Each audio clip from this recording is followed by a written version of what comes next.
Ipapo mwanasikana anga atiwo I'm off to the streets to becoming Mai Chinyani, then mweya wenyadziso ukati tiri pano uya tiende. Apo Chinyani wacho akazoona zvakakodzera kusaenda kunoroora hake, uko hama dzese dzanga dzaungana dzichitiwo nhasi ndezvedu. There is a trending story on all social media platforms mushure mekunge musikana anonzi Charlene Kachere aposta iye on her TikTok account achitaura kuti mukomana wake aida kumuroora haana kuzobatika musi wemaroro, apo anga atounganidza hama dzose.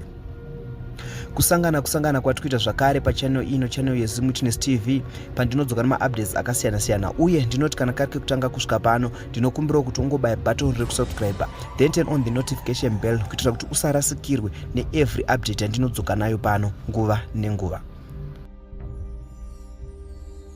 Unenge wanyanyotadzei kusvika pakunyadziswa nemurume musi wemaroro kudai?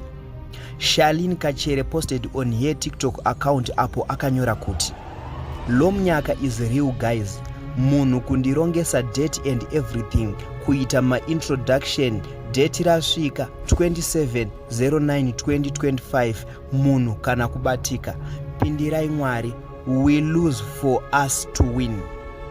Charlene akaenderera mberi akaisa imwe post zvakare apo akanyora kuti zvakazoenda nepamwe, ndiani akavimba nemurume akasanyadziswa. Maposti ese akaiswa nemusikana uyu proved kuti akarwadziswa asingatarisire. Then akazoisa imwe post futi apo akanyora kuti tauya kuzokupirai nyaya, pakutanga takaita era tikaudza vanhu nyaya dzedu instead of telling you Lord. Vanhu vakadzidyisa sadza nyaya dzedu, but imimi hamudze munhu nyaya dzedu. Pane nyaya dzatisina vekuudza, dzongoda imi Mwari. Kunyora kwese kwemusikana uyu kwairatidza kuti munhu ari kurwadziwa akabatikana nezvaakaitwa. Then pane imwe post yandasangana nayo yanga ichitaura nezvemurume wekuregedza kunoroora uyo, yanga yakanyorwa iyo kuti the man who dumped a woman on Lobola is married with 2 kids. Source close to the heartbroken lady allegedly said the man's name is Alfred Chinyani from Bindura. They had been seeing each other for some time and plans were indeed in place to get married, only until the wife of the man knew about it. Unconfirmed claims say Chinyani is working in the army. Hameno kuti ichokwadi here ichi chatikusangana nacho, nekuti mukomana wacho haasati abudikira achitaurawo side rake.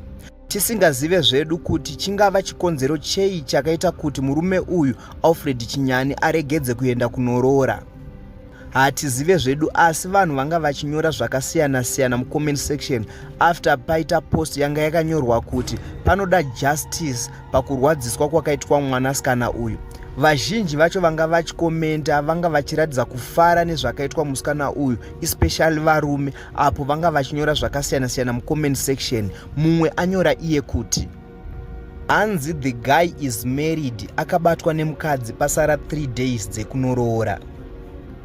Mumwe akanyora kuti justice paMariani, itai mushe imi, kana kuroora iri mhosva endai kuCentral. Then mumwewo achibva anyora kuti until Delilah apologize what he did to our brother Samson. Mumwewo akanyora kuti he is married. Then mumwe abva anyorawo kuti panyaya iyi pangori nezvinhu 2, either blazi ava murume wemunhu zvikabatwa oro sisi vane laji yavakavhura zvavo. Then mumwe abva anyora akati the brotherhood is proud. He realized he can use roora money to open a business. Mumwewo abva auya akati maybe he found out the girl was cheating on him while least he was planning Lobola with the girl. Now it was payback time. Maybe the guy had an accident along the way, vari kutamba zvindege mafesi enyu aya, and they could not make it. So ladies and gentlemen, uku ndo kunyora kwanga kuchiitwa nevanhu vachitaurawo zvakasiyana-siyana vachipawo maonero avo.